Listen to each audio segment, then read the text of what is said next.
Hello, guys. It's Jess with the Essie and Jessie podcast. Let me just turn this down here because I don't have birds anymore.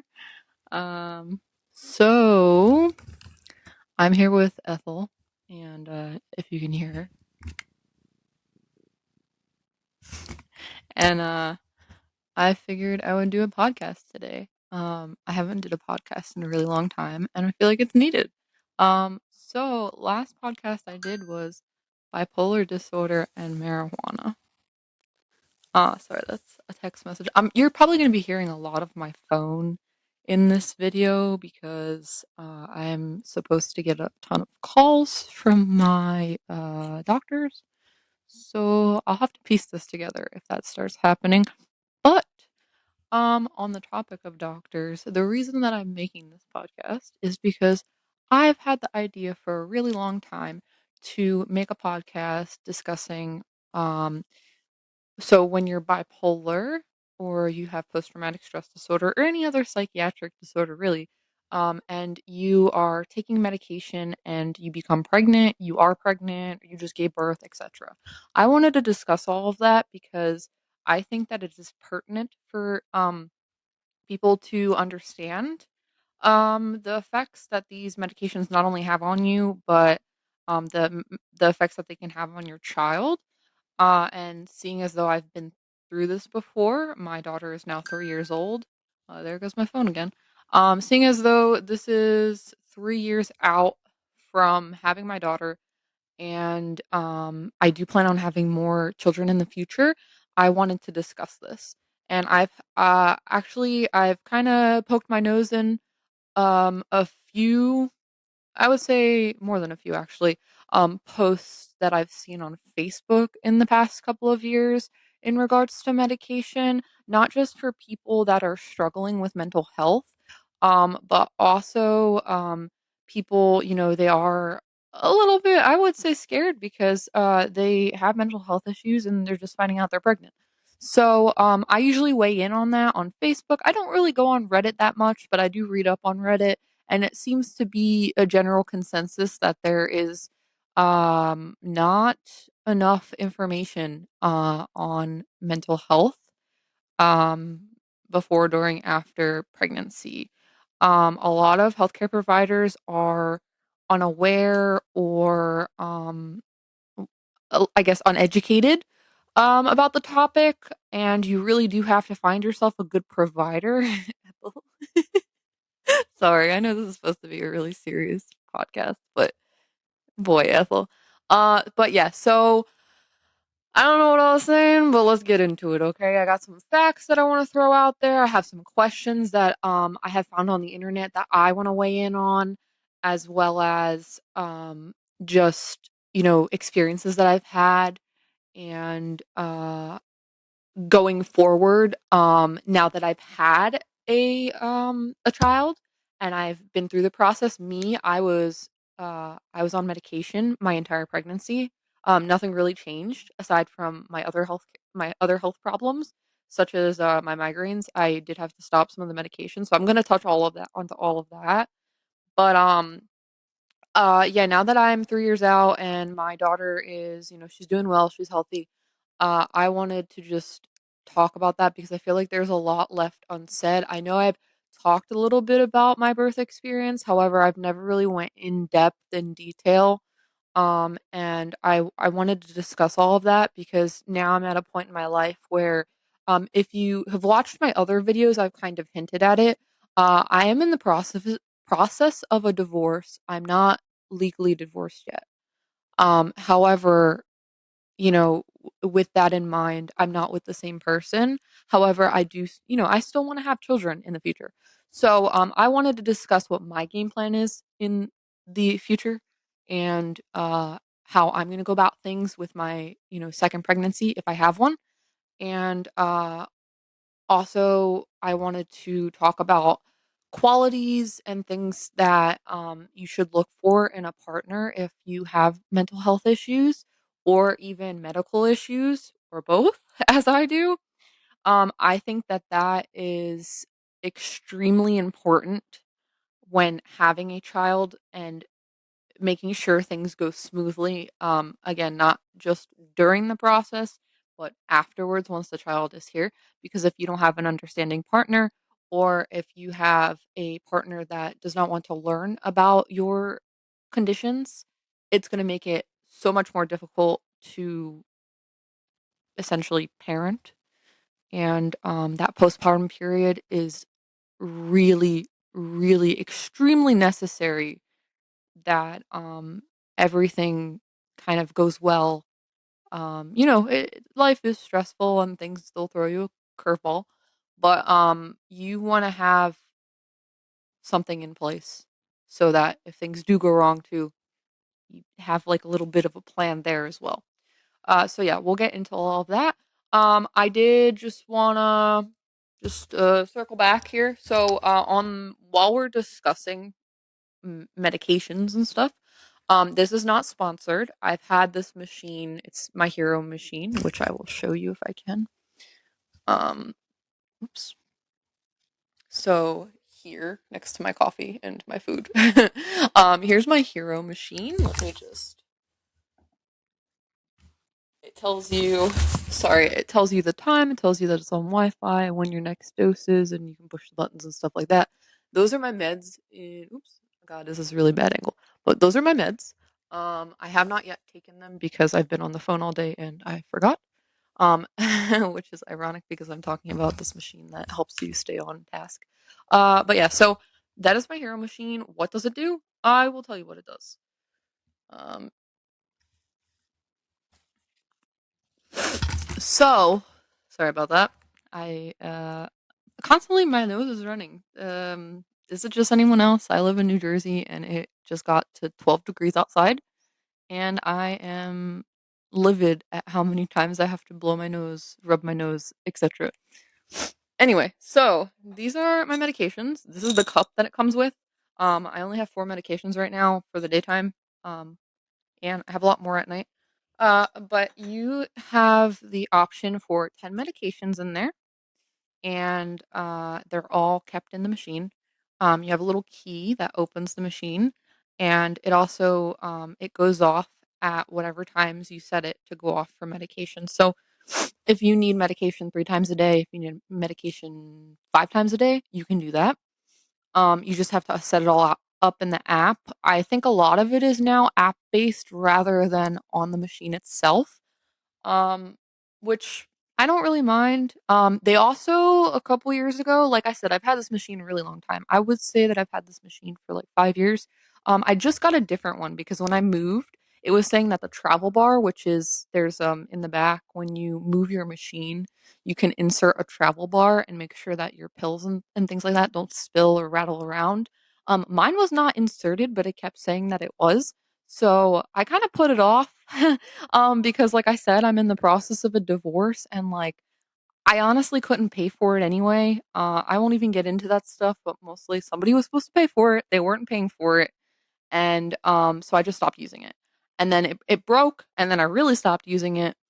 You can still access your pills wallet is locked if you don't have a subscription, it will become locked. However, I don't know why. Maybe it's they're giving people more time nowadays, but mine says it's locked because I haven't paid it.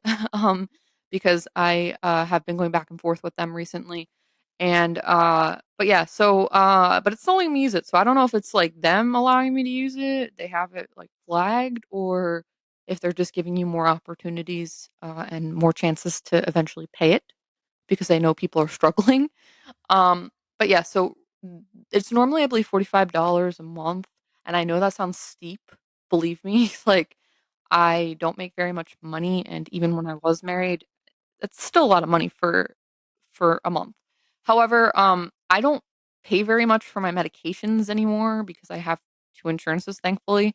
That's not going to be forever because, like I said, I'm getting divorced.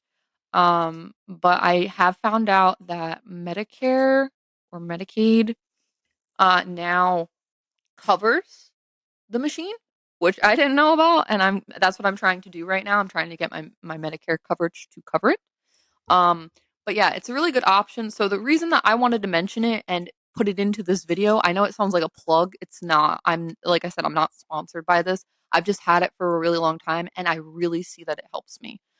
So not only does it notify you when your meds are ready, available to take, um, you can dispense them from your phone. And it will blink and give you notifications if you don't take your meds. If you dispense them and they're still sitting there and you haven't moved the cup, it'll blink and kind of make a dun dun dun dun sound for a few times.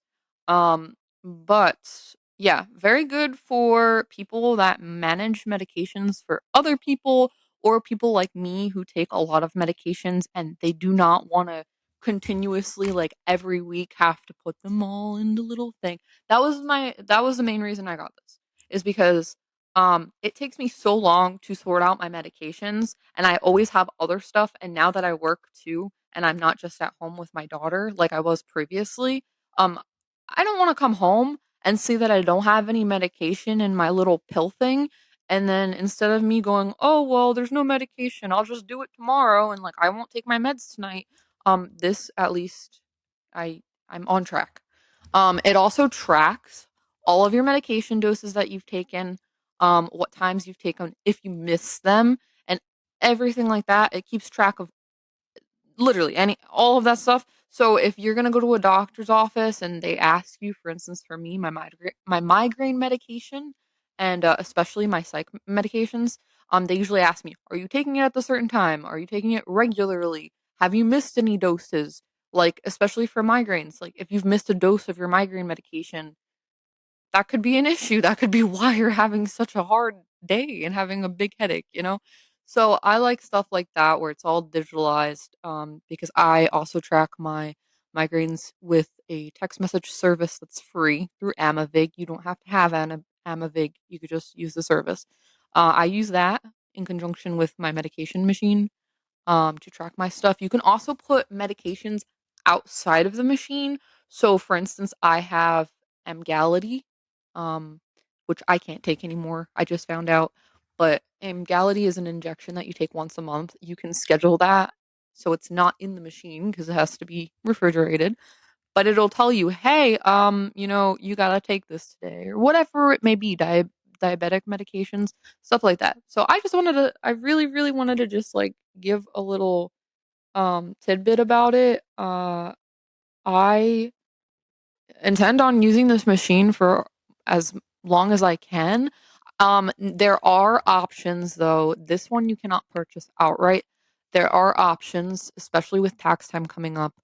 There are a few machines if you look and just put in pill dispenser, um, buy it outright or whatever it is, you'll come up with about two or three options where you can purchase the machine outright and you don't have to pay the subscription fee. That's personally what I wanted to do. But it is a little bit pricey. I think it was when I looked last, it was about $1,000 to $1,500. But you don't have to pay the subscription fee, which would have saved me a lot of money. I mean, like I said, I've had it for 5 years, but that was just not an option for me at the time. And then I also was stuck in a contract because I didn't know when Hero first came out. There was all of these different things. Now it has changed, but I used to be in a contract. It was like a 4 or 6 year contract or something like that. So I couldn't. I was obligated to keep the machine, um, which is whatever. They will work with you. They try to provide a lot of discounts and stuff like that. But I'll do a more in-depth video on that, maybe on my YouTube channel one day if you guys want to check it out. Let's get into um pregnancy, finding out you're pregnant, and taking various medications. The only oh, sorry, that's not one of my doctors. That's a spam call. But yeah, one of or sorry, some of the things that I'm gonna touch on. Freya, what are you doing? You're in my shop, man. Um, one of the things that I do, I take migraine medications. I take medications for my post traumatic stress disorder, bipolar one disorder, anxiety, and then I also take medications for my IBS. I take sometimes I take like supplements and stuff, or a probiotic, which I'll throw in there in the machine. And then all of those work in the machine, by the way. The only thing that really doesn't work is like sticky medications like fish oil, stuff like that. Anyhow, yeah, I take those. I take yeah, the heartburn medication. I have some Tylenol that I take, ibuprofen, stuff like that. Right now I don't take as much medication because I am pretty much stabilized. Ever since they put me on lithium, I have been extremely better. Like my moods used to be very wonky, very erratic, and all over the place. However, I was hospitalized, I want to say maybe like 2 years ago. I can't remember the exact date, but 2 years ago, after my daughter was born, I was hospitalized and I was coming off of postpartum depression. Freya, what are you doing? I was coming off of postpartum depression and they introduced lithium, a mood stabilizer, and I was like, wow, that was a game changer. Or no, was it before? You know what? That's a lie. It was before my daughter was born because I remember being on it the whole entire pregnancy. And some people actually they are taken off of it for their pregnancy. I was kept on it, and I am very glad that I was. Freya, can you sit down, please? Thank you. Hold on one second. I have to take a drink of my coffee. One of the coffees that this will be one of my last coffees that I have because I got to stop a lot of medication and different drinks and stuff. It kind of sucks.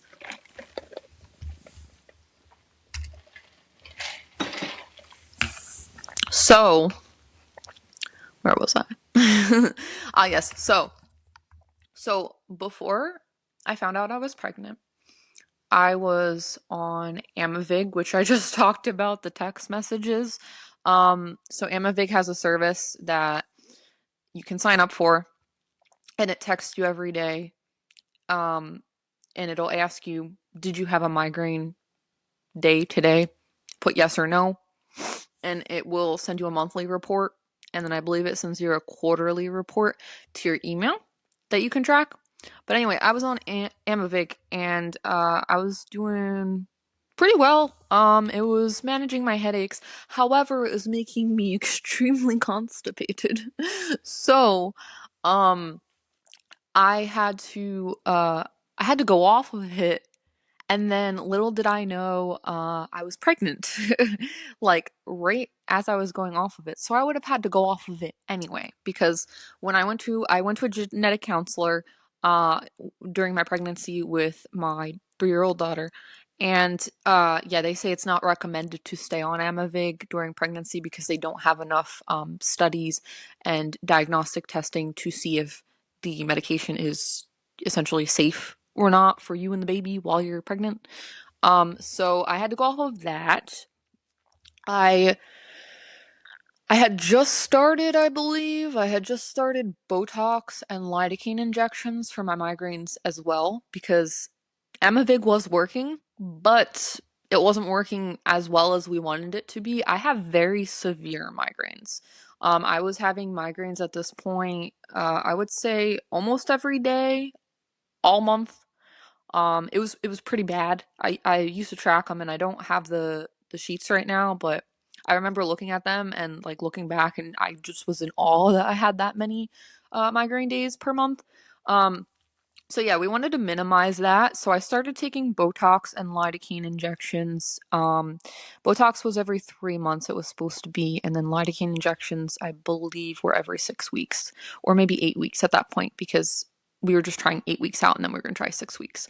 When I found out I was pregnant, I had already had one round of Botox, and I after that, even though I thought it was working pretty well, that and the lidocaine injections, I found out I was pregnant and I had to stop the Botox injections because, like I said before with Amavig, they don't have enough research for me to continue taking that while I was pregnant. So that was upsetting, and I was really, I was really hurt and upset at this time because I thought I was finally getting somewhere with my medical journey essentially and getting things taken care of. And instead, I took like 3 steps back. But thankfully I had a good pregnancy and I didn't need my medications. Like I was fine without them. I was still getting the lidocaine injections, I believe. I can't really think if I was or was not. But I'm pretty sure I kept those appointments throughout my whole pregnancy. I just could not do the Botox and Amivig. And then as for my psychiatric medications, I was on a slew of them last pregnancy. When I was pregnant before, um, I was on so the first one that I could not be on anymore, that they took me off of, was Prazosin, which is mini press or catapress. I don't remember the name of it exactly, but it's for nightmares and post-traumatic stress disorder. It's supposed to minimize your nightmares. For me, I did not have to be taken off of this during my pregnancy because of like concerns necessarily. I had to be taken off of it because it was making my nightmares so intense. Like I could not get a wink of sleep without having some awful, terrible, like train wreck of a nightmare going on. And I started having sleep paralysis during this time because I was so high strung from being pregnant and then being on this medication that was supposed to subside my nightmares. And it also messed with my blood pressure. I would start passing out. I don't know if this was necessarily from the medication or if the medication just I guess induced those episodes more because I was still passing out once they took me off of it. But I wasn't passing out as frequently. Um, Also, I'm sorry. I'm trying to do this all in one take because this, I don't believe, lets me like do extra takes of stuff. So let me just catch my breath. It's so much. Okay. And then, yeah, what else? I was on an anxiety medication. I don't remember what it was. Um, yeah, I was on an anxiety medication. They had to take me off of that because uh we just didn't think it was working. And I think that they had said essentially the uh cons outweighed the pros. So yeah, they just took me off of it. Again, I don't remember the name. And then I was on Prozac. I was able to continue on the Prozac during my pregnancy.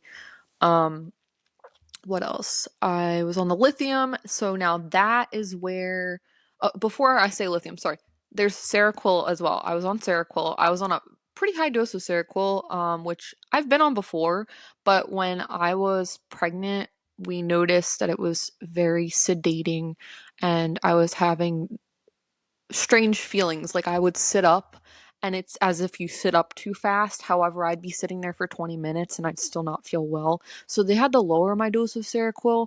But ironically, Seroquel is an antipsychotic. And ironically, that is the one that I thought would be a no-go for when you're pregnant.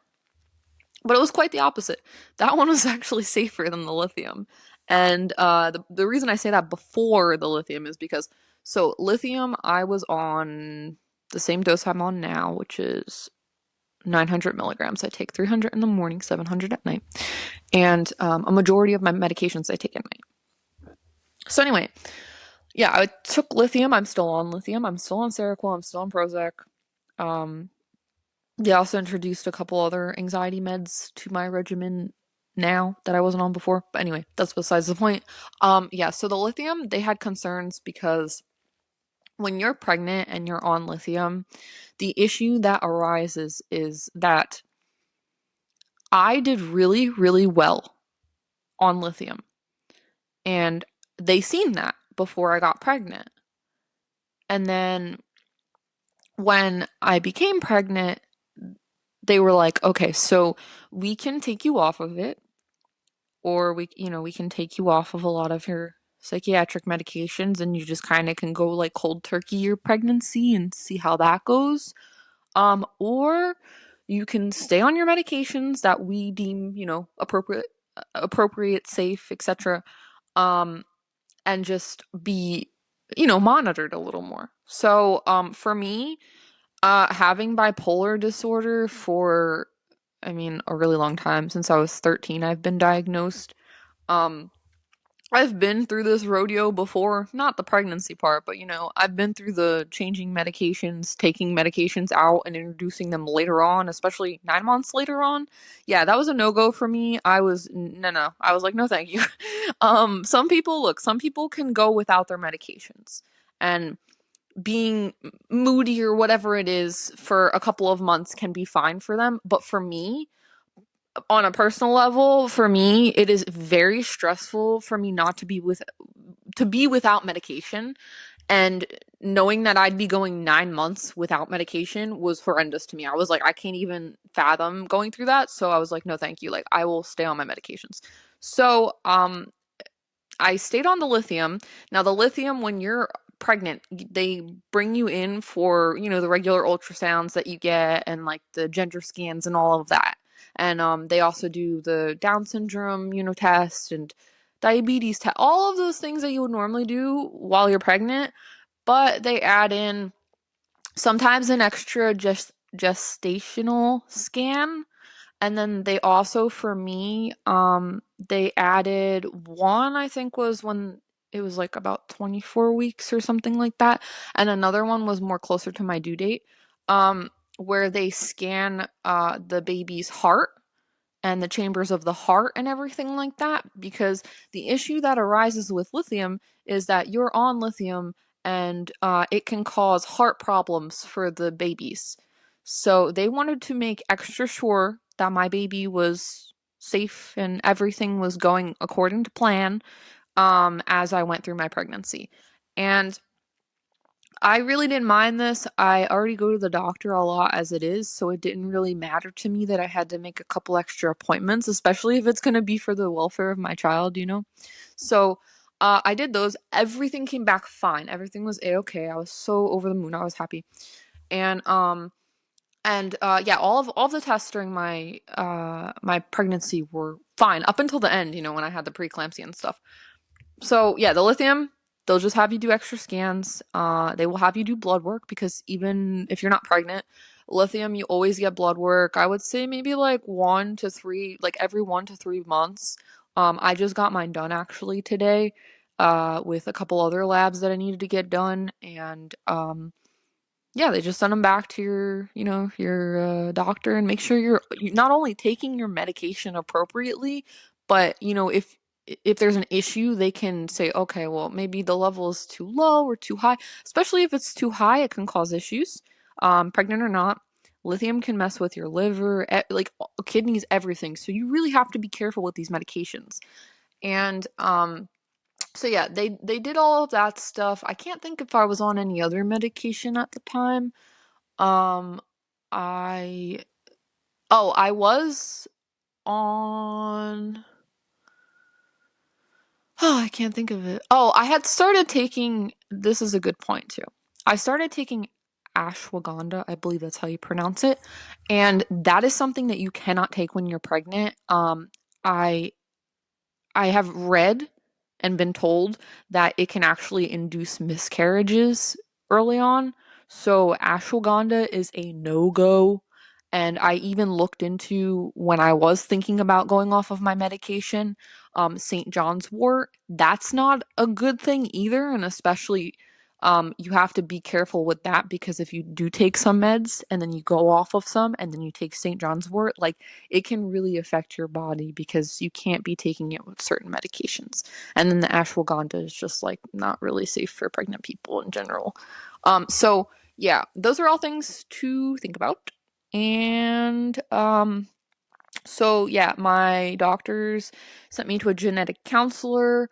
Um, it was it was pretty funny because I went to the genetic counselor And I was just like, I went there before I had my daughter and they looked at the medications and stuff, but they were like, oh, well, we're really not gonna like look too much into this until you have, a confirmed pregnancy, which is understandable. But like, I'd like to know beforehand, like, hey, if I'm gonna have a kid and it's gonna affect the kid, like, I'd like to know before I get pregnant. But this lady, yeah, she didn't really like touch upon any stuff. And honestly, she was quite rude, and I don't normally blast doctors like that, but yeah, I pretty much blasted her to the rest of my like healthcare staff, and I was like, that was really rude because she was telling me too, like, oh, bipolar people shouldn't have children. You really need to think about what you're doing. And I was like, wow, is this really going on? This is what you're really telling me? I'm here for genetic counseling, and you're just trying to give me, I guess, counseling. But I was pretty mad. Yeah, so anyway, I seen a different one. I specifically requested a different one when I went after I was pregnant. And hold on, I gotta accept an appointment because I've been trying to get in my doctor's appointments and they are now texting me. Give me 1 second. It's funny, we're talking about medication and then just text me now. Okay, when is... Oops.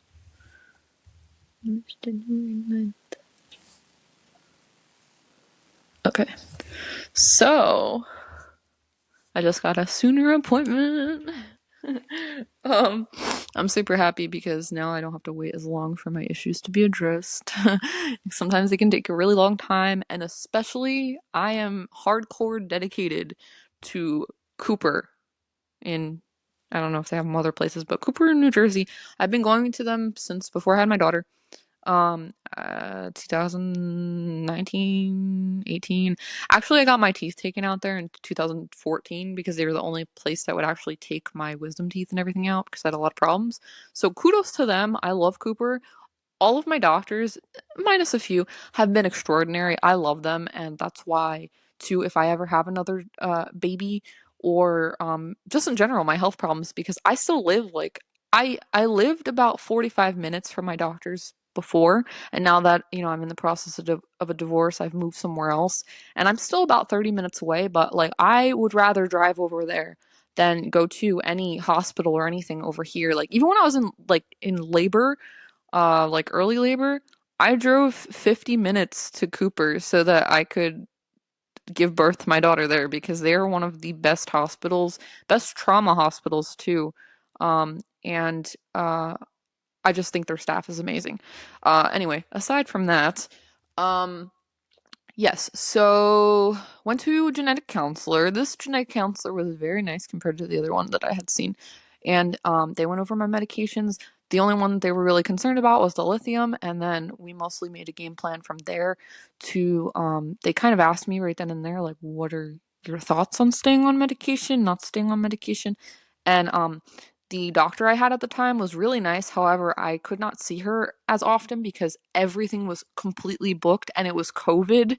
It was during COVID. So, yeah, I went up to her and I was mostly like, hey, I really need to speak to you. Like, I went up to their staff and I was like, I need to speak to them. We need to like figure out a game plan.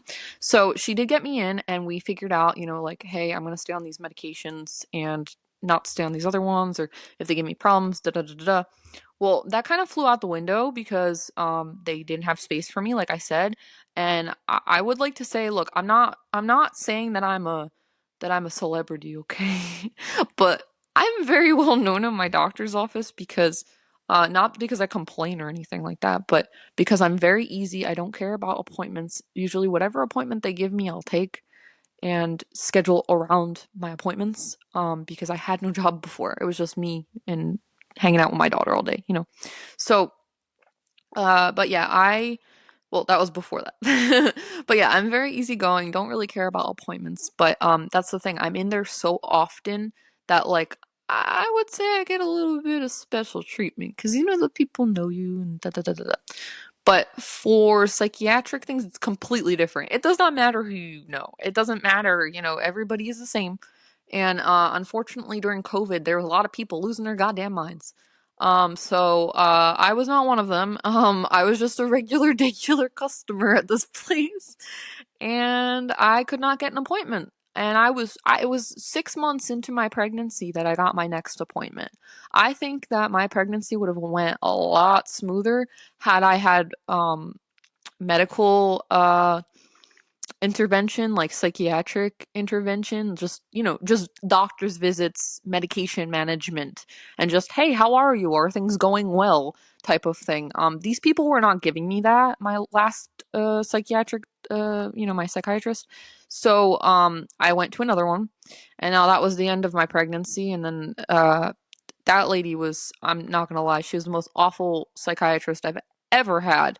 And she's also contributed to this whole thing with like me and my ex and the divorce and stuff because she kind of allowed him to just like hospitalize me all willy-nilly without bringing me in first. It was postpartum, it was very hard. But anyway, so yeah, so when I went to the genetic counselor, everything, then we got a game plan that didn't really work out because I couldn't get in with my psychiatrist, but it's whatever. But yeah, I would go to my regular appointments. They'd, make sure the baby's heartbeat is, everything is fine. Um, and they would just keep an extra eye on me. And then ironically, at the end of my pregnancy, I had high blood pressure, which is funny because I was on blood pressure medications for my anxiety, but they like lower your blood pressure, and my blood pressure was still extreme, like through the roof extreme. So I was like, man, I'm so done with this medication. Like, I don't even want to be on it. And, they ended up taking me off of it more towards when I was going to give birth because I was so exhausted, and they had me on sleep meds, but they weren't working. Like, they were like sleep slash, uh to take care of the nightmares, and I don't know what you would really call them, but meds for that. And they were not working. So it's like, just take me, I don't care, just take me off of them. And at one point I just stopped taking them because I was like, they're not helpful. And then they finally took me off of them. But yeah, so during my pregnancy, that's how it went. A lot of doctor's appointments, just a lot of checkups to make sure everything was okay. And then um when I got to the hospitals and afterwards, like at home was mostly the biggest change, I guess. So when I got to the hospital, they admitted me. I wasn't originally supposed to be admitted. I was just supposed to go because my blood pressure was high, and they didn't intend on keeping me. But that that things change, and I ended up being admitted and having to stay there. Um, I did not bring my medications because I was unprepared because we did not think we'd be staying there. And we live 45 minutes away, so I was without my medication. I got there on the 20, I don't even remember if it was the 26th, 27th. My daughter was born on the 28th of September. So, the day or two before that I was hospitalized and I didn't have her, which I believe it was the 27th, but I didn't have my medication. And then during labor, I didn't have any medication. And then afterwards, like a day after, I didn't have my medication. So I'm already 3 days without my psych meds. My other meds I can deal with not taking. But yeah, so that was a doozy. That was real fun, especially with all the hormones raging through your body. And yeah, so went in the hospital, again, this is another thing I want to talk about so that people are prepared. I did not have a birth plan necessarily, but I did know that for the birth, I wanted to be walking around. I wanted to be able to like walk, stand, sit, whatever I wanted to do to make myself comfortable enough to have this baby is what that's what I wanted to do. I also, again, I was unprepared when we went to the hospital because we thought we'd just be going and they'd be sending me home because that's what happened before. Um, I did not eat. So I didn't eat because I was not feeling well, and then I started feeling, even worse, and they sent me to the doctor. And yeah, so I didn't get to eat then, and then for 3 days. So I didn't get to eat then, and then they induced my labor. I wasn't allowed to eat during any of that. And then afterwards, I couldn't eat anything because I was on medications. So 3 days after I got there, I was able to eat food. So yeah, that was not fun. Um, and then yeah, and then like I said, I just wanted to be up and moving around. I wanted to mostly do what other people do when they're in labor, just like hang out, talk, I don't know, like not be laying down for a whole day. I would have much preferred to stay at home, but I know I couldn't because of my medical issues. So yeah, they brought me in, they were like, yeah, we're gonna do some tests. They did some tests. There's protein in my urine and stuff like that, which I had fatty liver after I had my daughter, so that's probably that there's a reason. And it also, yeah, it can be in your pee. So they did that. And then from there, they took my blood pressure every, hour or two, or probably less than that, maybe 30 minutes. And at each time, it would just get higher and higher and higher. And not once during my pregnancy, not once during my hospitalization, not once after my hospitalization when my blood pressure was still high, 2 months, 3 months after that, did they give me blood pressure medication. So some of this is like, I feel like you're going to be like, why do you still go to Cooper? And for that, I have no answer, okay? I don't know if it was just a dud or honest to God, I feel like it was because I couldn't really speak for myself. I was trying to, and nobody was really listening. And then the other person that I had there for support was like doing absolutely nothing. So yeah, that's why I said have a very supportive, informed person with you. Okay. So yeah, anyway, yeah, I got induced. They were like, look, your blood pressure is way too high. I think at this point it was like over 190. And um yeah, it was probably like 200 at this point or more.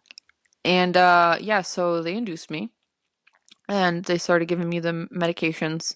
But since I had the high blood pressure, not only did they need to get the baby out because I had preeclampsia. This is what I found out later. I had preeclampsia.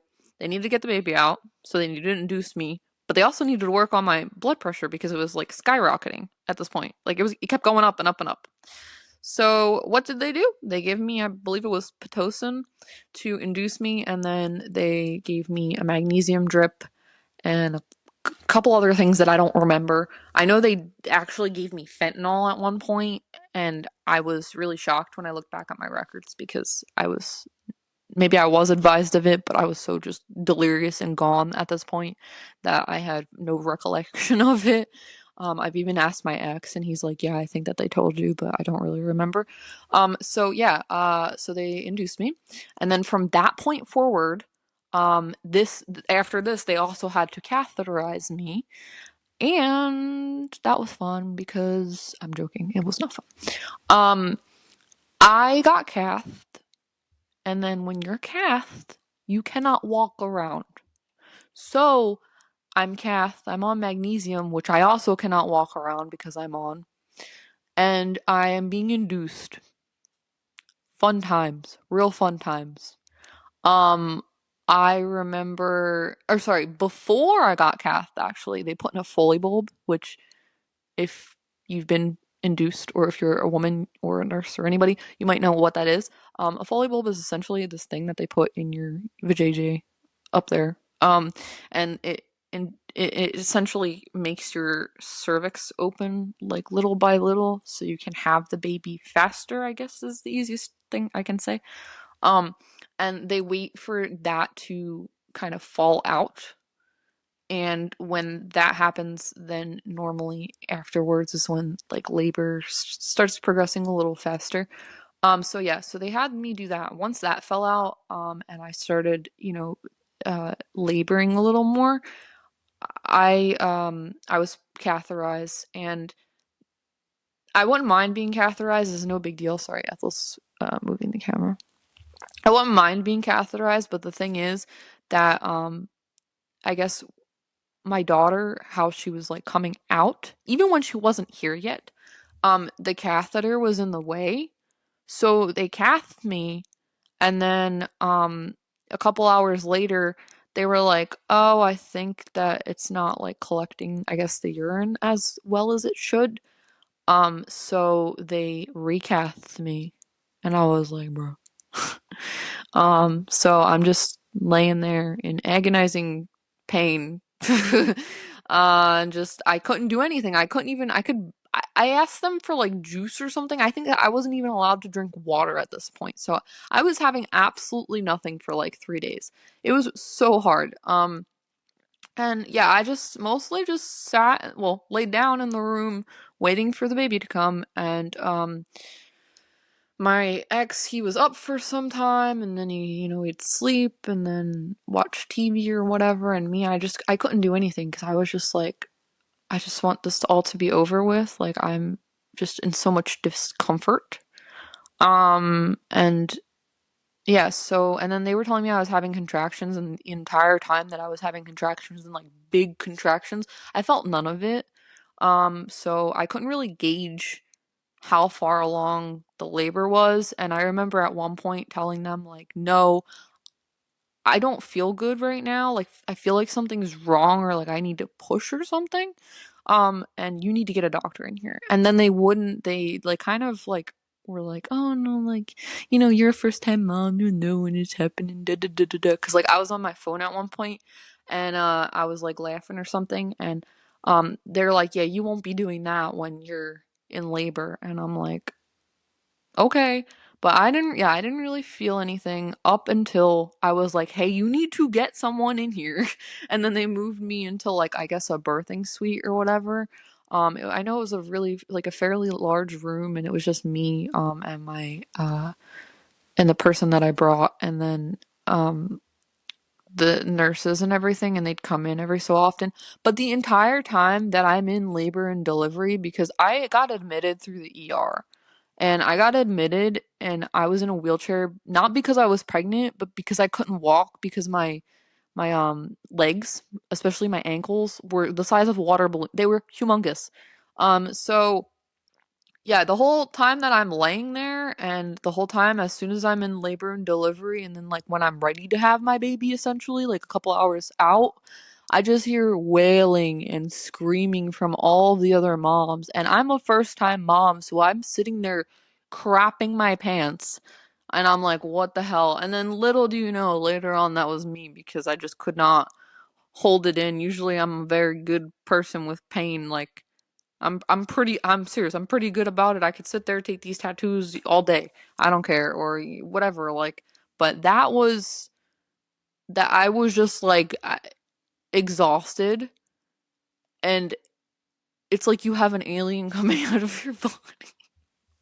I feel that I don't mean it like that because my baby is my world, but yeah, it was pretty nuts. And then like I remember the person I brought with me was like kind of like making fun of me for yelling, and I'm like, dude, if you were in the same situation, you'd be yelling too. Like, I feel like men have absolutely no idea. They try to say they do, but they have absolutely no idea what women go through in childbirth and the months afterwards. Because I was just talking to somebody at the blood work place about this too. Like, men like they don't get it, like even like after my pregnancy and stuff, like postpartum depression, like yes, men can get like anxiety and things like that once they have a baby, but you will never understand the hormones that are raging through your body, and then if there's complications, and then I mean for months, like I would hear a baby crying and stuff, and like I did not breastfeed, but I would lactate because I heard a baby crying that was not my own baby. Or I'd have all these hormones like, oh my god, the poor baby needs something, and it's like not even my kid. You know what I mean? So it's just like a slew of emotions and hormones and stuff that are going through. Anyhow, but yeah, so I eventually I had my daughter. We go back into the room thing, and all these people are around me, and I'm just like, I really need to push this baby out of me. And they're like, oh, you're not ready yet. Da, da, da, da, da, da, da, da. I was in labor for I don't know if it was 4 hours or 6 hours. The pushing part. I was pushing. I'm pretty sure it was for 4 hours. Someone told me because I had my daughter at 4 o'clock, and from 12 o'clock until 4, I was trying to push her out. And the reason that is because there was a lot of stuff going on, like underlying stuff. So from here, I go, I try to deliver my daughter, and my blood pressure keeps skyrocketing. The more and more I get into labor, the higher my blood pressure goes. So they're giving me more medications, and I was almost at the end, or I had just given birth to my daughter, and I remember asking them, I'm like, I don't feel good. I'm like, I feel really, really unwell. Like something is wrong. I'm not feeling well. And they're trying to give me like a rag to put on my head, and I like didn't want anything touching me. Like I remember I just didn't want anybody like touching me, and I was just like, I don't really feel good, and I felt like I was gonna pass out. So eventually they give me an oxygen mask, and I felt a little better. But during delivering my daughter, the whole cath thing comes back up because when I was delivering her, my daughter's head was humongous, and she was coming out, and the catheter was in the way. So they tried fixing it before she came out. So they recast me. This is the third time they're recasting me. Just keep that in mind. And then as she's coming out, she couldn't fit because the catheter was there. It was in the way. So they had to recast me again. They couldn't just take it out for me to birth her. They had to put it back in. I was about had it by that time with this lady. I felt so bad. I was getting so pissed off, but it wasn't her fault. Like I understand. But yeah, so I had her craziest moment of my life. I just remember her like coming out, and it literally looked like somebody took, I'm not even kidding you, like it was a wave from like the ocean, how a wave would like crash. That was all of the water coming out. That was my water breaking while I was having her. It did not break beforehand. So and then yeah, I had her, and then immediately I was not doing well. Her AppGuard score was not that great in the beginning, so I didn't even get to hold her. Like they swooped her away, and they were doing all this stuff, and then they were gonna bring her to the NICU, but they decided not to because their AppGuard score went from I think like 4 to 8, which is good, I believe, if that's what I remember correctly. And yeah, she was 7 pounds, 4.4 ounces, and she was 20 inches long. And I will never forget that. And yeah, they took her away from me. I did not get to hold her. I was probably really not in a state to hold her. We have a few pictures. Like they put her in my arms for like a second, but I wasn't really holding her because I was really ill. My ex got to hold her, which was really nice, but he was exhausted. He was so tired because he had been up like essentially the whole time too, and we did not plan on being there that long. We're planning on being there in general. So we did not have a bag for baby stuff, anything. We just had what we came with. Like I had my laptop or something. Um, Sorry, 1 second. But yeah, so she was out. They didn't have to bring her to the NICU. They ended up just kind of cleaning her up, and I don't remember really much from there. Some of it's a little cloudy. I remember being in that big room where I birthed her, and then them, I guess, moving me to another room. I was moved like 3 or 4 times.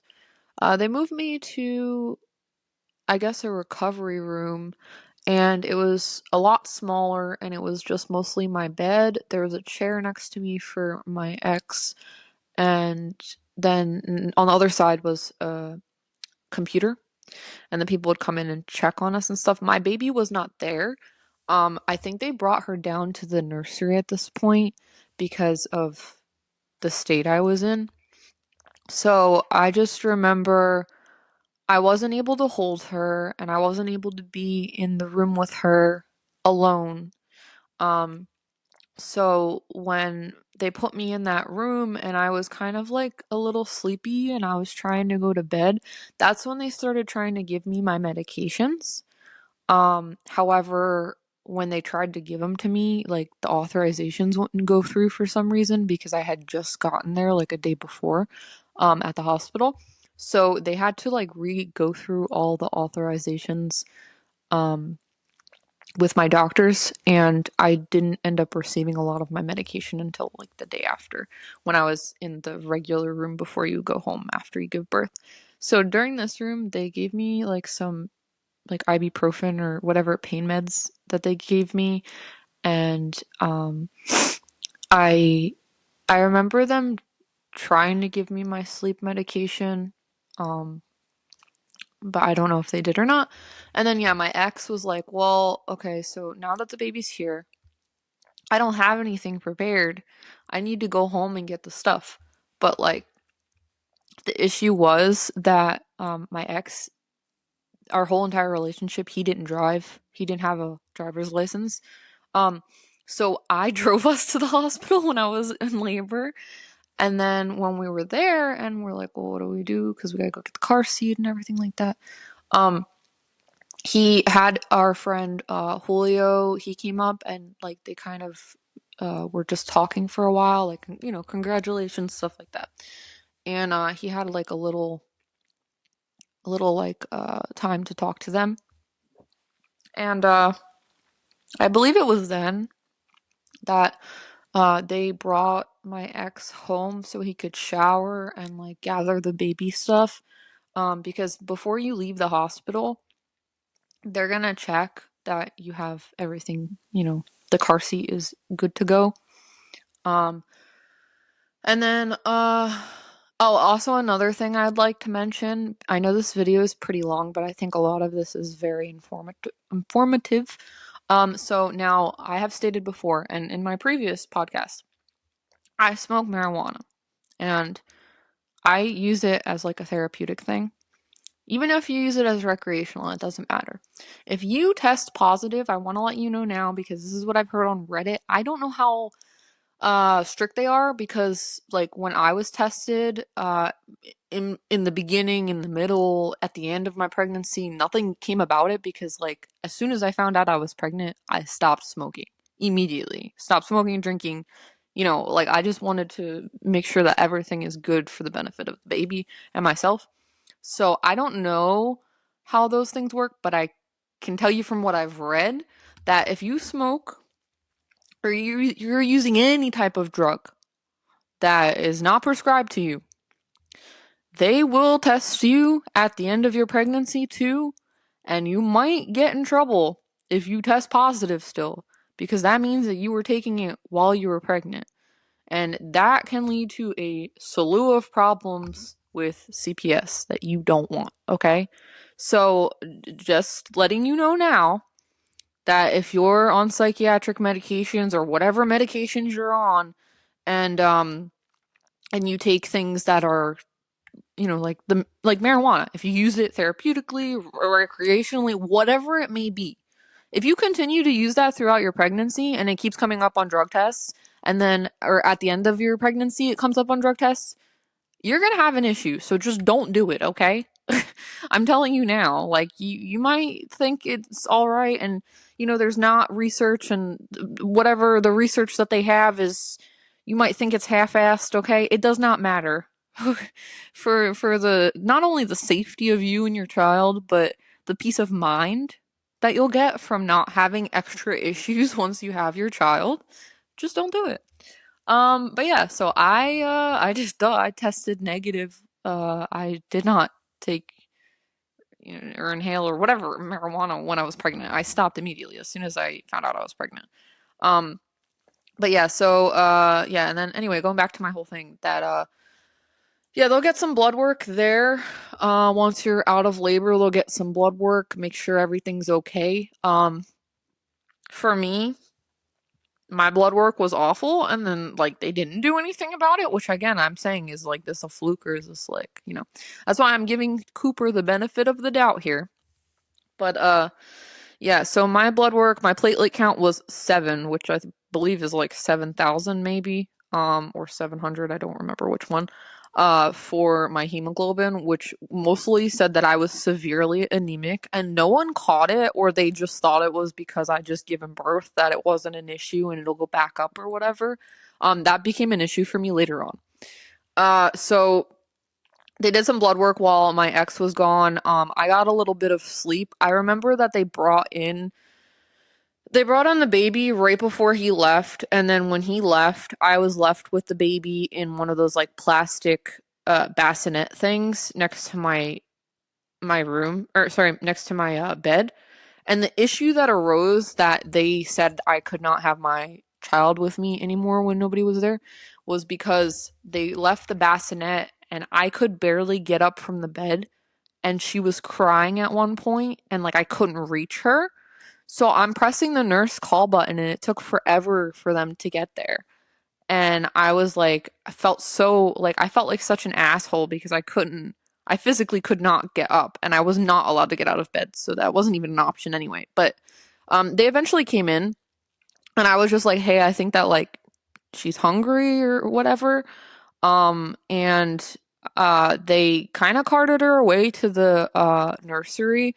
And then when they came back to do my med rounds, they were like, yeah, like, look, unfortunately, unless your husband's here, you can't be with the baby. Like, since you're kind of doped up on medication right now, you can't be alone with her, which is completely understandable. And I 100% agree with them. I could not care for her. I could barely get myself, like, say if I was here in the bed, I could go to, like, here. That was about it. So yeah, so that didn't work out very well, and I was not allowed to hold her, feed her, anything really. And then the issue that arises from lithium is that when you have your child, you get all those scans while they're in your stomach. When they come out, the lithium, I believe it's the lithium, I could be wrong, it could be maybe the lithium in the Seroquel. Regardless, those medications, or one of those medications, can make your baby sedated. And I will tell you right now, as another tidbit, another fact, that if you are on these medications and you give birth, the baby might come out with withdrawal symptoms, and that's normal. It's nothing to be scared of. It's nothing like for instance, if you drank during your pregnancy and the child, or narcotic and stuff like that, if you took those or if you drank during your pregnancy and your child comes out, that would have like such a severe impact on them. However, with lithium and some other psychiatric medications, it does have an impact on the child, but from what I've been told from my doctors and psychiatrists and things like that, it's sedating, but you can kind of weigh the pros and cons. I've heard some people, their doctors and because the thing is, you have to consult their pediatrician as well. It's not just your doctor at this point. Once that baby is born, you have to consult pediatricians, which I did with my daughter, and we decided it was not a good option and that we just formula fed her. But yeah, it can be sedating, and they can go through a tiny bit of a withdrawal when they're born. And some people say that breastfeeding them can ease the withdrawal symptoms. However, I don't know how true that is. But for me, I, from the get-go, was like, I'm not going to breastfeed. And it was one of the hardest decisions I've ever made. And still to this day, I kind of kick myself. Like, I really do wish I could have breastfed, and I really do wish I could breastfeed my future children. However, I don't think that that's a possibility for me. And me staying stable on medication versus my daughter, or, my daughter, or whatever child I have in the future, just drinking formula, like, that's okay with me, because I know for a fact that the formula is safer than possibly, what I'm attempting to do. And not only that, but like I just can't, for me, I can't like sit with the fact that it could make my baby sedated. And if they're gonna have that withdrawal, I'd rather them have it in the beginning and then just be on formula rather than like continuously be subject to my medications going through my breast milk. I just think it's a better option of formulas, the better option. So anyway, so yeah, she was born, and then when my husband got back, he brought the baby bag and everything like that. Now she did have some issues with her bilirubin levels. They were quite high. Um, they they were high and then they got higher after she, was maybe a day or two old. And now they were going to put her under the lights at the hospital. They have specific like regimen for the bilirubin level, like the high bilirubin levels, but they ended up not doing that and they just discharged her eventually. And we got the levels checked at the lab, like with her regular pediatrician, and just followed up with them. She didn't need lights and everything was good a couple days after. I mean, she did look pretty orange, I'm not gonna lie. She looked like Donald Trump at one point. But it's also in conjunction with her tan skin, so it made things worse. But she was all right. Everything was fine. We would put her out in the sunlight. I had a little bassinet that I had at my apartment, and I put her in the sunlight as much as I could, and she eventually got better. Me, however, so they wanted to discharge her like the first or second day that we were there. Well, after she was born, I was there for a total of 5 days. So since she was gonna get discharged, they wanted to discharge me too, but I was having too many issues. So they ended up not discharging her because I couldn't go home with her and they didn't want to do that. So, yeah, so I remember now the room that we were in before where my ex-husband, went to go get the stuff and come back. We now moved from that room and we're in a different room. This is where things get a little bit, I'm gonna say exciting because things kind of picked up, but I don't mean exciting in the good way. I mean in like a bad way that just things are erratic. So from there, she was in a plastic bassinet, like right next to me. I was in the bed, and then there was like a little pull-out like couch thing for my ex, but he said it was awful and it looked awful too. So, but that's what he tried to take some, much needed nap time. And then just kind of me and the nurses and the baby were all fluttering around the room. I was still confined to the bed at this point. They were gonna try and get me up and walking. But before they did that, I got my sleep medication. And they don't know if it was the sleep medication or like if it was the sleep medication. And I mean, I had a platelet count of 7, which is almost, I mean, practically 0 at this point. Yeah, that happened. They gave me my sleep meds, and then they came in to check on me and the baby at some point in the night, and I was not responsive. So that freaked everyone out. It wasn't that they found me, so my ex, I believe, he said that he tried waking me up and I wouldn't wake up and like I was unresponsive. So he called the people and they came in and they were bringing like a crash cart and stuff. And then I eventually woke up, but I don't remember any of it. I remember absolutely nothing. I just remember feeling like I got hit by a truck after I had my daughter. And so yeah, that happened, and I remember after that, that's when they really tried getting me up and walking. They uncathed me at some point and they wanted me to start using the bathroom. Um I I couldn't even get out of bed. I was bleeding everywhere.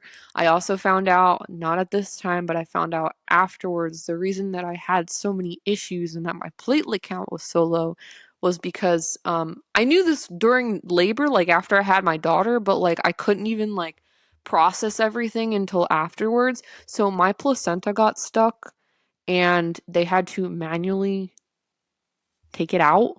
Um, the worst procedure ever, by the way. I'm sorry to like have to talk about this stuff. But this is absolutely the worst procedure I've ever been through. I've been through so many medical procedures, but having someone literally with their hand like this up in you, taking out essentially an organ, I guess, I don't know what you would call it, because it's stuck. Why did I make that noise? Because it's stuck. Oh my God, the pain, the pain. And I just remember sitting there and I'm just like so exhausted I couldn't even do anything about it.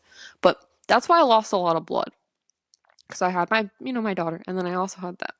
So, yeah, so when they tried getting me up and everything, no blood transfusions or anything were done. Nothing at this point. It was just raw dog in life. And I tried to sit up and my blood pressure would drop substantially. And then they'd be like, "Oh no, don't even try and sit up. Just sit back down. Try lay back down." And then a couple hours later, same thing. Eventually, I was feeling so bad, like after maybe 2 attempts of them trying to get me to just sit up and stand where I was, not even like walk around, just stand. That they gave me blood transfusions, and they gave me 4 blood transfusions, or 4 bags of blood, I believe. Um, I was still feeling like trash after that, but it got me through a little bit more of the situation, and I was able to eventually stand up and walk to the bathroom and like use the bathroom and everything. Um, and then eventually I was discharged. Immediately after I was discharged, I went home, which my sister-in-law and her brother, or sorry, I can't even speak. My sister-in-law and her boyfriend were at our house, and they had cleaned the house and washed all the blankets. It was really nice. And that's not normally something they would do. And they actually got kicked out for being uncleanly, but that's besides the point. Yeah, so but I came home to a nice clean house. Everyone was really excited about the baby. When I did get discharged from the hospital, the problem was that my car was still there.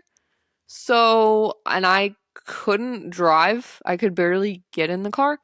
So what we did was we had my dad drive down from North Jersey down to South Jersey, and he really didn't want to, but he did. And he came and he picked up my car. We had my sister-in-law's boyfriend drive him to the hospital, and then he picked me, my ex, and the baby up. My dad did, and he drove us home from there.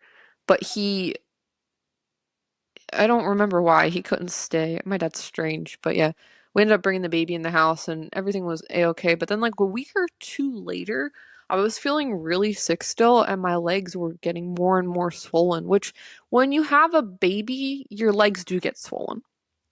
And that's all right. Like afterwards, for a few weeks, they might be swollen. However, I had preeclampsia, so I was very nervous because they were getting more and more swollen, and everybody's trying to tell me, "Oh, you're fine. It's just because you gave birth." Da da da da da.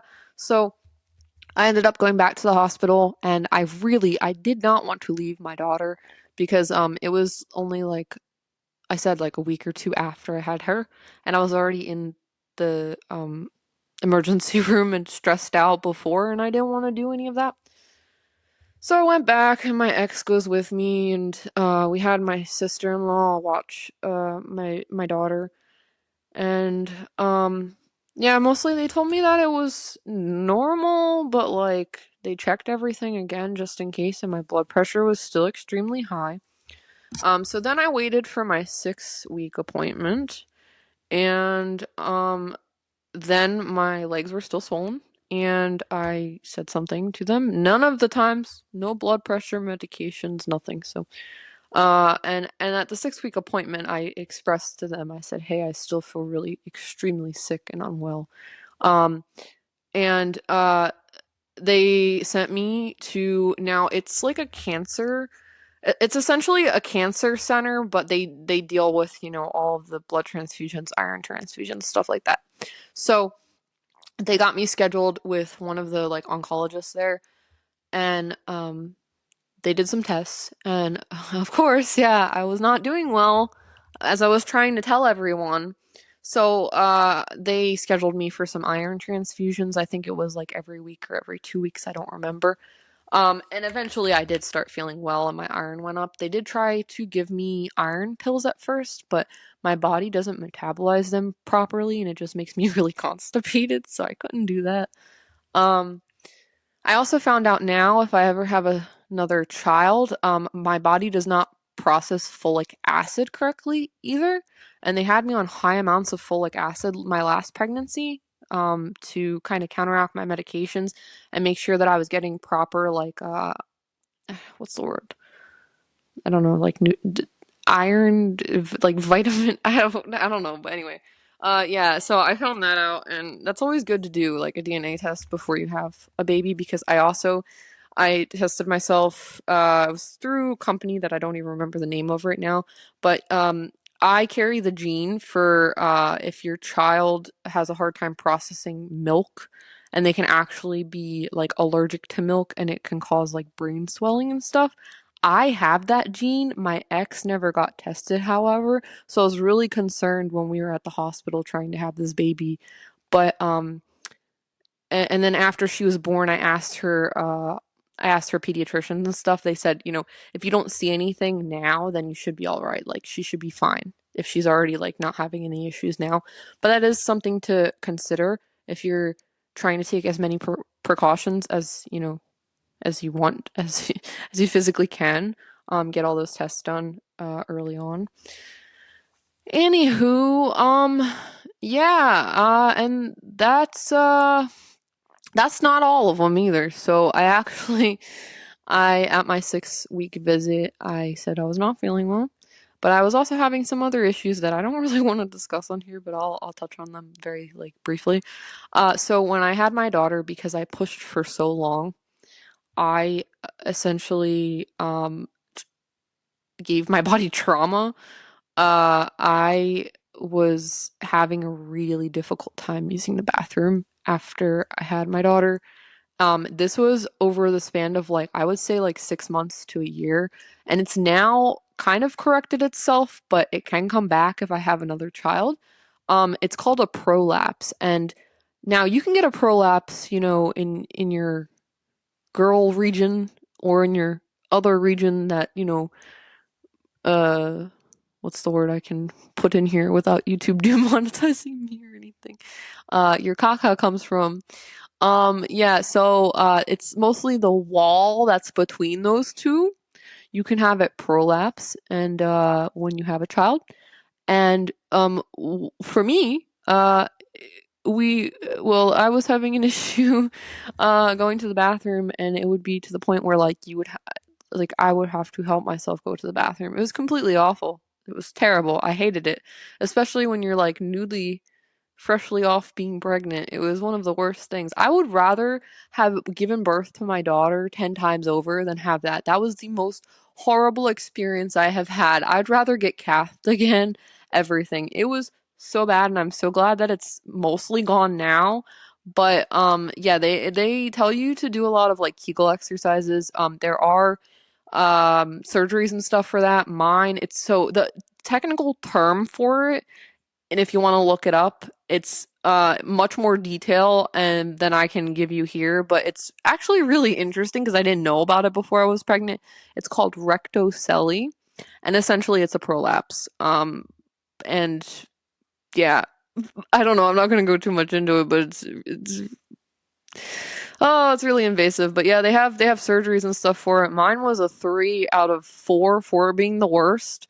And I did not need surgery. However, I don't know if I'll need surgery down the line because they tell you in most instances to wait until you're done having children to have surgery, to see if it gets worse. Yeah. So, and then I also didn't say this earlier, but when I had my daughter as well, for when I was giving birth to her, I had a tear. And it was I think it was a 3 out of 4 too, with 4 being the worst. Whatever the one step down is from the worst one is what I had. And I found out all of this on my medical records like a year or two after I had my daughter. They didn't even tell me any of this stuff. They would just tell me that I had really awful like birth and that it was a really hard birth, but they wouldn't really give me any information or details. So I had to go looking myself. And also I had to just talk to my doctors and ask them questions. That's the best thing you can do is be open with your doctors. So yeah, that's what happened. So then, we get to after we have my daughter. How did I feel after all of that and having her in me? She's out of me, hormones raging. At this point too, I also, like I said, I had to switch psychiatrists, so that was a doozy. Let me just take a drink real quick.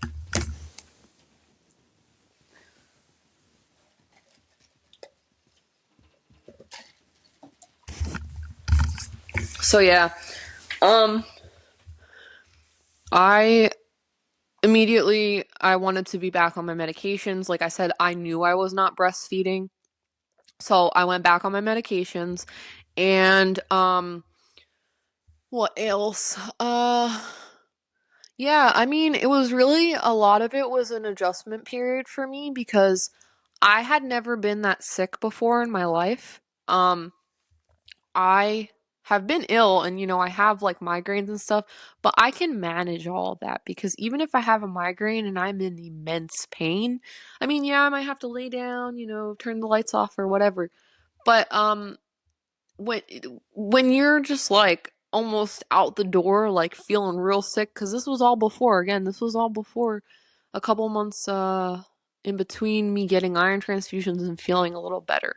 Um, so I was at home just tired. I couldn't really get out of bed. I was essentially waiting for other people to come and help me. Like at one point, I had to walk to the bathroom, like my ex would have to help me. I would pick up, I'd pick up my daughter and stuff like that and give her a bottle and everything, but like changing her diaper, like I couldn't go across the room to go get diapers or go get wipes or I couldn't really go much farther than my bed in the bathroom, which was very close to my bedroom.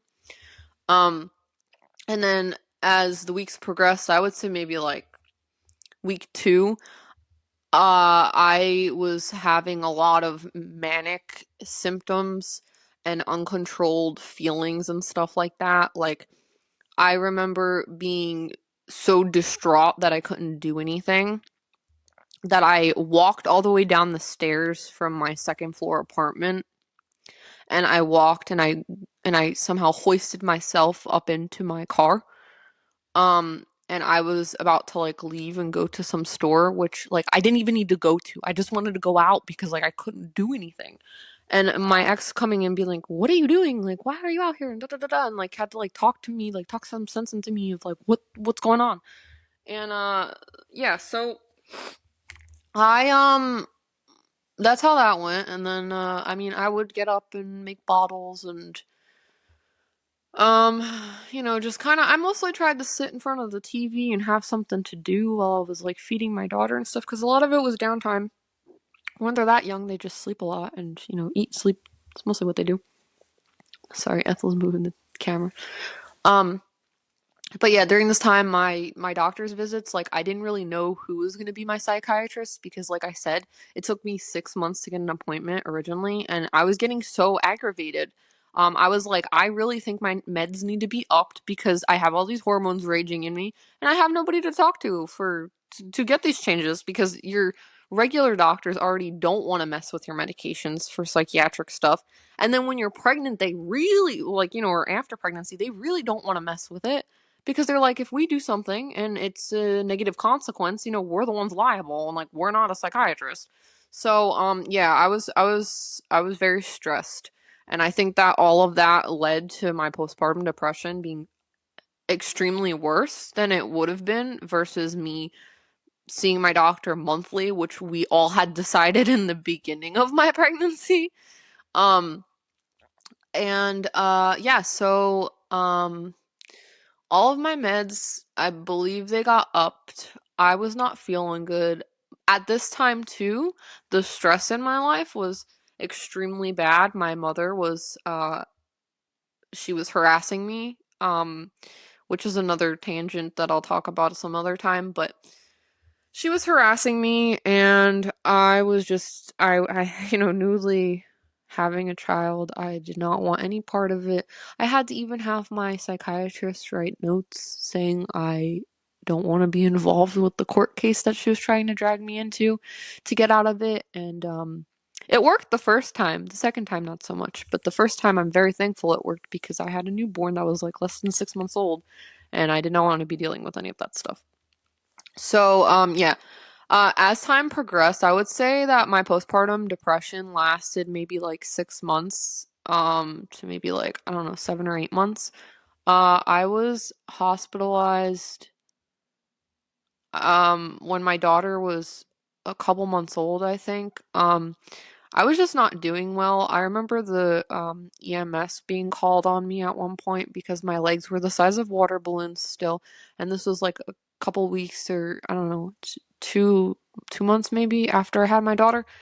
They called the EMS and my friends were there, and I just couldn't deal with anything. I went and I locked myself in the bathroom, and I just felt like crap. And I'm like, man, I can't take care of my daughter. I can't take care of myself. Like, why am I here? I was having a lot of like emptiness feelings. And it all had to do too with, well, the breastfeeding was number one, that I couldn't breastfeed my child. I felt like such an outcast. I was like, wow, I'm such a crappy mother because I can't breastfeed my child. But like now I look at it and I'm like, formula is fine. Like for me, it wasn't about the formula or breastfeed. I think it was more so the connection that I had. Like I felt like I didn't have as much of a connection to my child because I was formula feeding them because I had all of these health issues too. So like it just kind of it was piling on top of each other. And then I also had a really difficult time. A lot of my postpartum came from I had a hard time with how do I put this? Like it was like distorted thinking. Like I knew that my daughter was mine and that I birthed her. Duh, I was there. But it just felt so surreal. And I've never had a child before, so I'm wondering if this will happen with with the second child that I have. But like, I was like, wow, like, is this really my baby? I would just like look at her and like, no bad thoughts or anything. It's just, I would look and I'd be so confused. I'd be like, is this really my child? Or like, is this somebody else's baby? Like this doesn't feel normal to me. And I think that the breastfeeding also contributed to that. It's the fact that like I couldn't breastfeed her, that connection wasn't there. Um, but these are all things that I know for next time too, you know. Um, yeah, so I was just like it felt very weird. Not only that, but I don't really have any family of my own, so it was only my ex-husband's family, and which is nice, but like if it was my own family, I feel like I would have maybe felt a little differently. Maybe having my sibling there, my mom or something, but none of that stuff is very feasible, and my family is not the greatest. The only other thing I can say is that from the minute that she was out of my stomach, I had this weird empty feeling. That's where a lot of, like I said, a lot of my depression came from. It was a really empty feeling. Like I felt like I was carrying this person around for 9 months, and like when my ex-husband would be at work, he worked nights.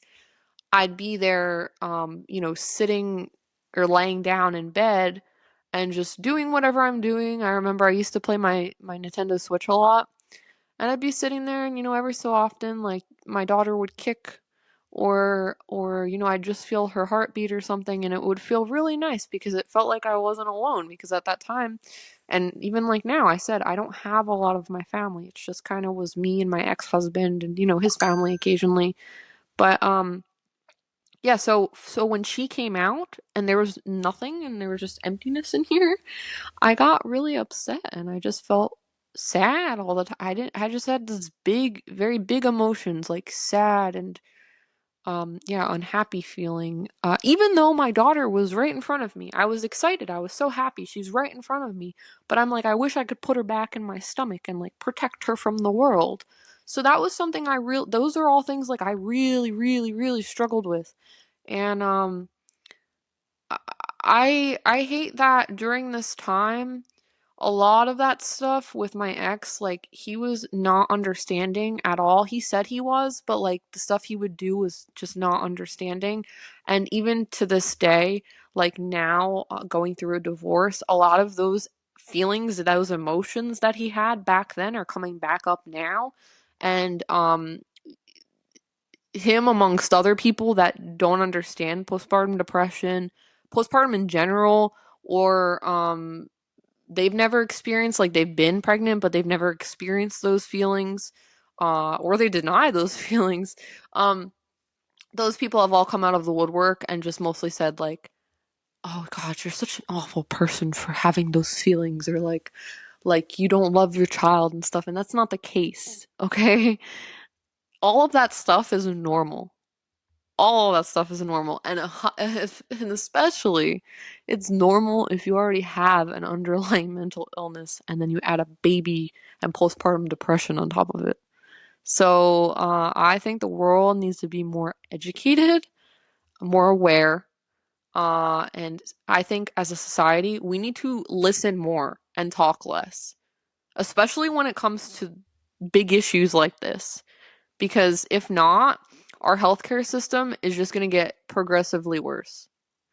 Like, if you think that your doctors and stuff don't listen now, keep speaking up.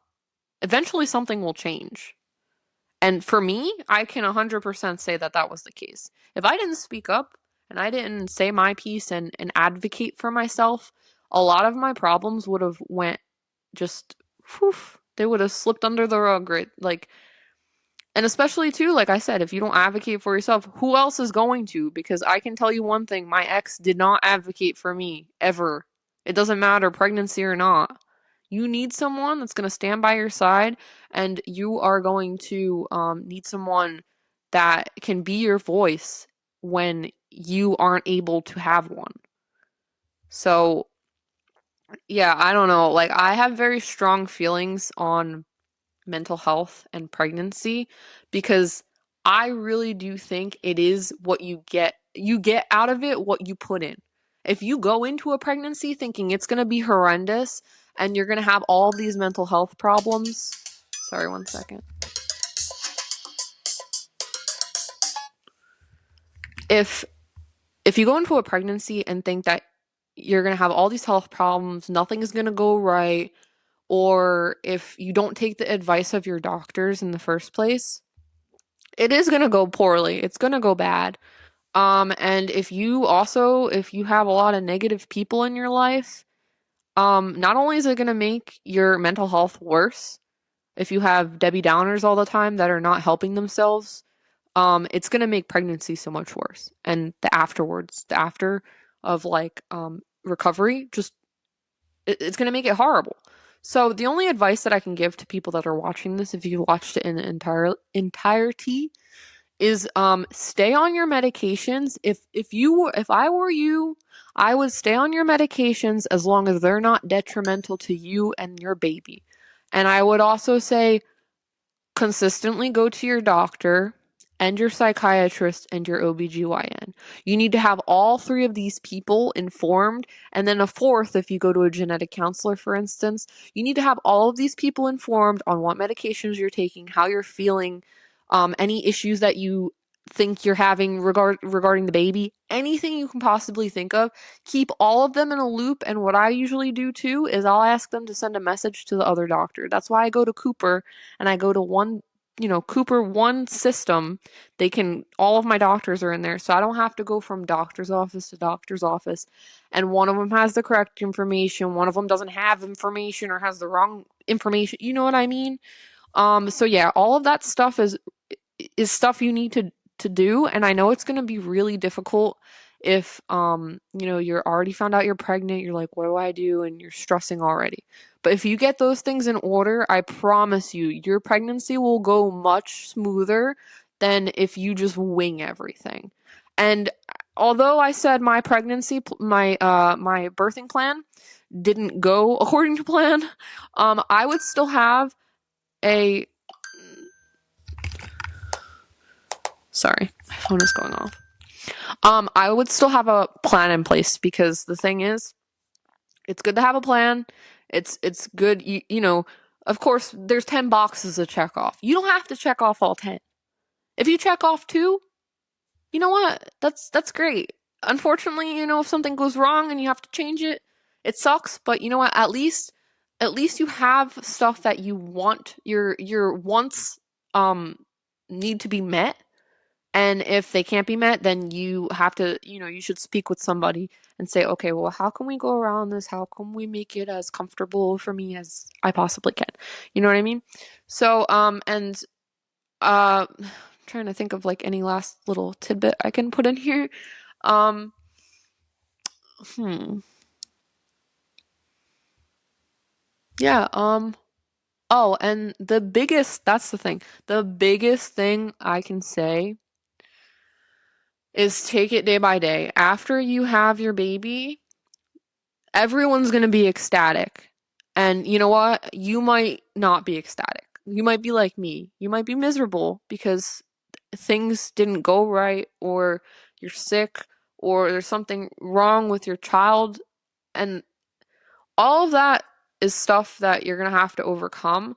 But your outlook on things will substantially change that outcome. Um, if you, like I said, if you go into, you just had your baby and you can't do this, that, and the third. Don't be like me. Don't go, oh man, I can't get out of bed and do this, like, and beat yourself up about it. Just go, hey, I need some time. I need to take my time and just live in the moment right now and just make sure that not only the baby's okay, but you're okay as well. And I can tell you, um, probably with like 80% certainty, that if you have a good support system, or even if you don't have a support system, like a big support system, and you just have your husband or your boyfriend or your baby daddy or whatever it is, if those people are knowledgeable and they care about you and they're willing to be flexible, that is the best thing you can have. If you can't have 10 people and you have just one person that's like that, you'll be all right. So yeah, just I feel like this has been a TED talk or something, but I figured I'd get on here and, you know, do a podcast. I haven't did one in a while and I had some time before work. I figure why not? Um, you know, I always look to the future, so that's why I've been wanting to do this as well. I wanted to talk about more so like pregnancy and stuff when I had my daughter, and I started this YouTube channel. And I did a little video, but it was quite um not put together well. Um, and I didn't have much time because she was still kind of adjusting to her sleep pattern. Um, but yeah, I really like doing videos like this. All of this was just winging it off of my brain. I have no script. I don't really like using a script for my videos. I always say I'm going to, and then that flies out the door. But yeah, so I hope this information helped someone. And if you have any questions, put them in the comments. Or I do have a Facebook page. My page is Jess Estrada. And it'll have my face on it. You'll see it. It also has links to Yessie and Jessie, so you'll know it's me. Um, and yeah, I hope you guys are having a good day. If any of you guys are pregnant out there, I wish you all the best. And the people that just had a baby or they're trying for a baby and stuff, like, I just wish you all the best and the happiest of, you know, it's going to be January soon, just the happiest of years this upcoming year. Make it your year, you know? And yeah, just take things day by day. That is the best advice I can give as somebody with a mental illness. It is really difficult to tell yourself that sometimes, but I don't know, plaster it somewhere, put it on a whiteboard, put it in your locker at work, put it on your car visor somewhere. Just put something that reminds you that, you know, your life is worth living, and yeah, you got to take it day by day, and maybe some people, they just feel like they got it all figured out, but you're not that person, okay? We're all individuals, we're all different. So, I'll talk to you guys later. This has been Jess, and I'll see ya. Bye.